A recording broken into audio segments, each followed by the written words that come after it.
Hello my family, कैसे हैं आप? उम्मीद करती हूँ आप सब बहुत अच्छे होंगे। तो आज मैं एक बुक पढ़ रही थी और उसमें कार्ल जंग का एक statement, all neurosis are substitute for legitimate suffering, ये मुझे काफी इन डेप्थ तक टच किया। तो मैंने सोचा आपके साथ शेयर करती हूँ। सबसे पहले इसमें जो वर्ड यूज किए गए हैं, न्यूरोसिस एंड लेजिटिमेट सफरिंग, मैं आपको इसका मीनिंग बताऊंगी, देन उसके बाद मैं इसको डिस्क्राइब करूंगी। तो बात करते हैं लेजिटिमेट सफरिंग की। Legitimate suffering are the suffering which are authentic. Authentic कहने का मतलब है कि ये जेन्युइन होगी, ये रियल लाइफ बेस्ड होगी। ठीक है, जो रियल लाइफ के एक्सपीरियंस है उनसे बेस्ड होगी, ना कि इमेजिनेशन होगी। ठीक है, जेन्युइन। सेकंड थिंग, ये कैसी होगी? ये इनएस्केपेबल होगी। इनएस्केपेबल होगी मतलब आप इससे बच नहीं सकते। ठीक है, ये अनअवॉइडेबल होगी, आप इसको अवॉइड नहीं कर सकते।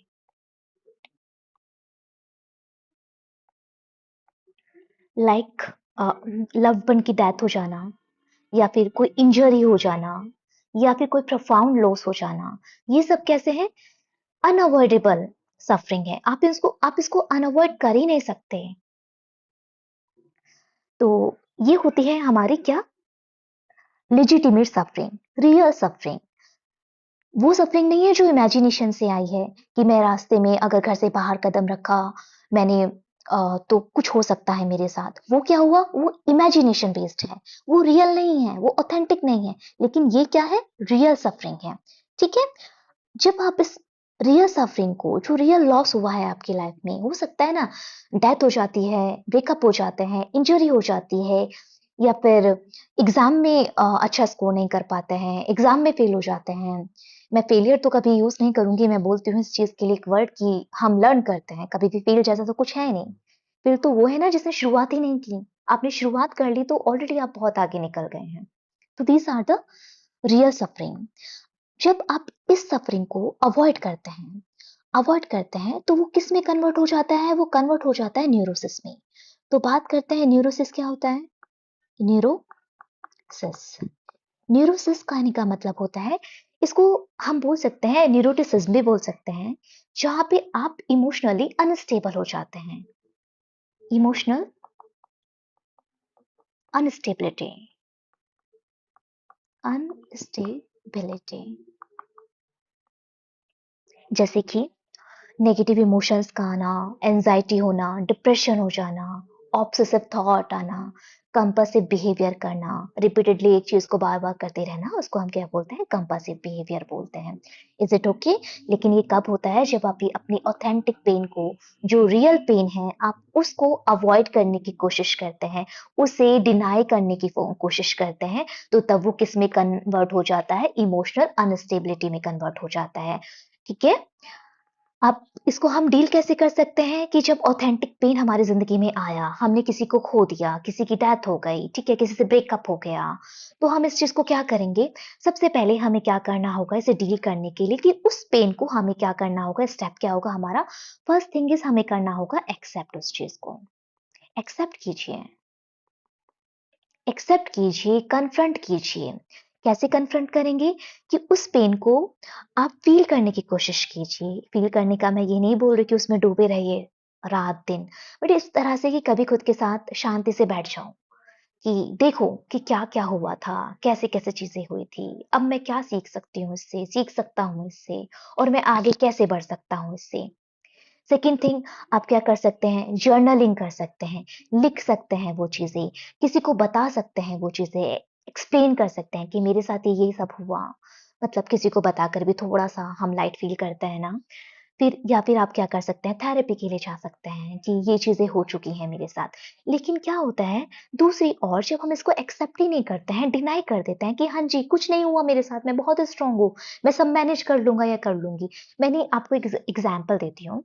बहुत लोग मैंने ऐसे देखे हैं, यूजुअली वो क्या करते हैं कि अपने पेन को दिखाने की कोशिश नहीं करते। एक very known person of mind, बहुत क्लोज वन है मेरी, तो उसने क्या करा, अपने फादर को बहुत यंग एज में खो दिया। तो उसका क्या रहा कि वो, मैंने देखा उसके सिबलिंग्स मतलब they were crying, but she was the one जो कि उस चीज को हाइड करने की कोशिश कर रही है। मतलब वो चिल्ला नहीं रही है, वो चीख नहीं रही है, और अपने आंसू भी ऐसे कोशिश करे कि कोई मुझे देखे ना। आंसू उसके बहे जा रहे हैं क्योंकि वो तो कंट्रोल नहीं हो सकता था, लेकिन वो फिर भी कोशिश करे कि मैं अपने आंसू को ना दिखाऊं। पता नहीं क्या था उसके अंदर कि उसको इतना स्ट्रांग बनना है। स्ट्रांग लड़कियां रोती नहीं है जैसे कि।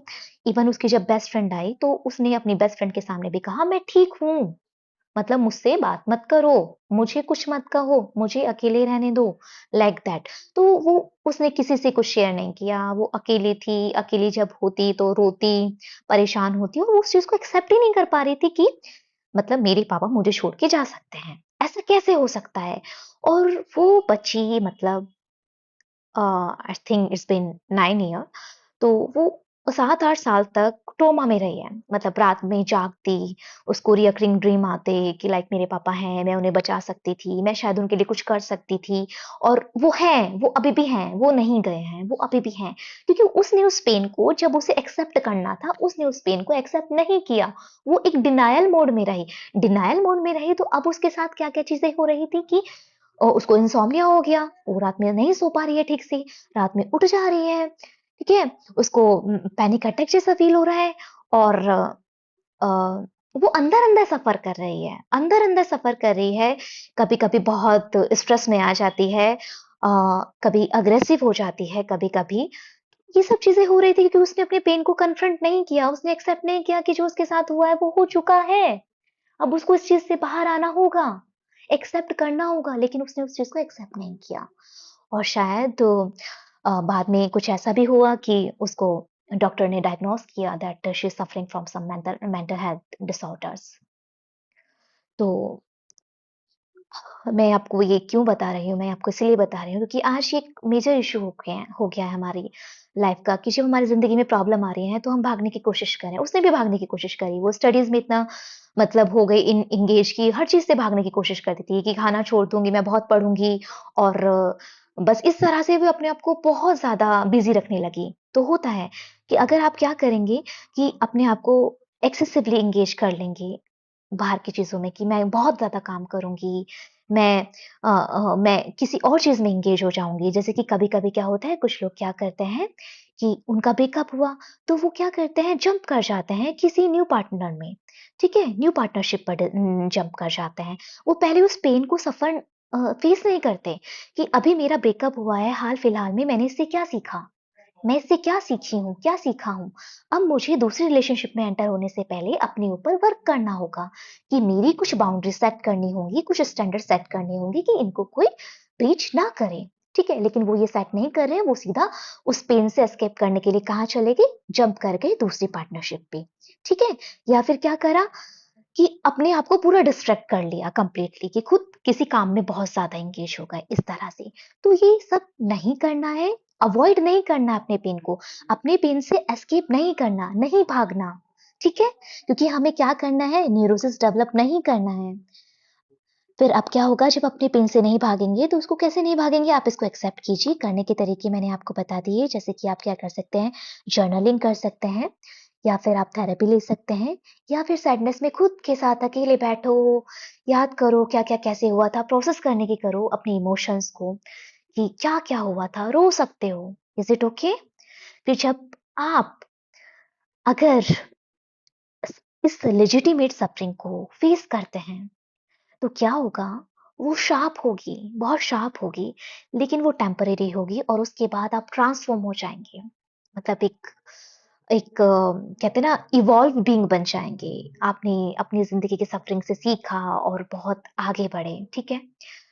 लेकिन अगर आपने अपनी सफ़रिंग को अवॉइड किया, कन्फ्रंट नहीं किया, तो क्या होगा? वो सफ़रिंग ऐसा लगेगी कि हाँ, सफ़रिंग नहीं है, मैं खुश हूँ, मैं ठीक हूँ, कुछ नहीं हुआ मेरी ज़िंदगी में, लेकिन दिखाई नहीं दे रही है, वो सफ़रिंग डल है, लेकिन वो एक एंडलेस साइकिल बन जाएगी। Are you getting me? तो जो कि कंटिन्यूअसली रिपीट होती रहेगी, रिपीट होती रहेगी, रिपीट होती रहेगी। आपने कुछ लोगों को देखा होगा कि क्या होता है, वो एक लूप होल में फँस जाते हैं, लाइक कि एक पार्टनर के बाद दूसरे पार्टनर के बाद तीसरा पार्टनर, और उनको क्या होता है कि एक ही जैसे पार्टनर बार-बार, बार-बार, बार उनकी ज़िंदगी में आता है। क्यों? क्योंकि उन्होंने खुद पे काम नहीं किया। उन्होंने सीखा नहीं अपनी प्रीवियस रिलेशनशिप से कि क्या क्या मैं बियर करूँगी और क्या मैं बियर नहीं करूँगी? कहाँ पे हम मर्ज हो सकते हैं एक-दूसरे के साथ, और कौन-सी मेरी ऐसी बाउंड्रीज़ हैं जिन्हें मैं क्रॉस करने नहीं दूँगी या करने नहीं दूँगा। तो हमको क्या करना है कि हमें ये करना है कि जो हमारी लेजिटिमेट सफरिंग है, उस पे काम करना है, उसको न्यूरोसिस में सब्स्टिट्यूट नहीं होने देना है। Are you getting me? Hope you get my message, and it is very essential topic in today's world. Hope you work on that too. तो न्यूरोसिस नहीं, say no to neurosis and say yes to growth and your better version by accepting your real pain. Keep shining, keep growing, and I love you, my people. Take care.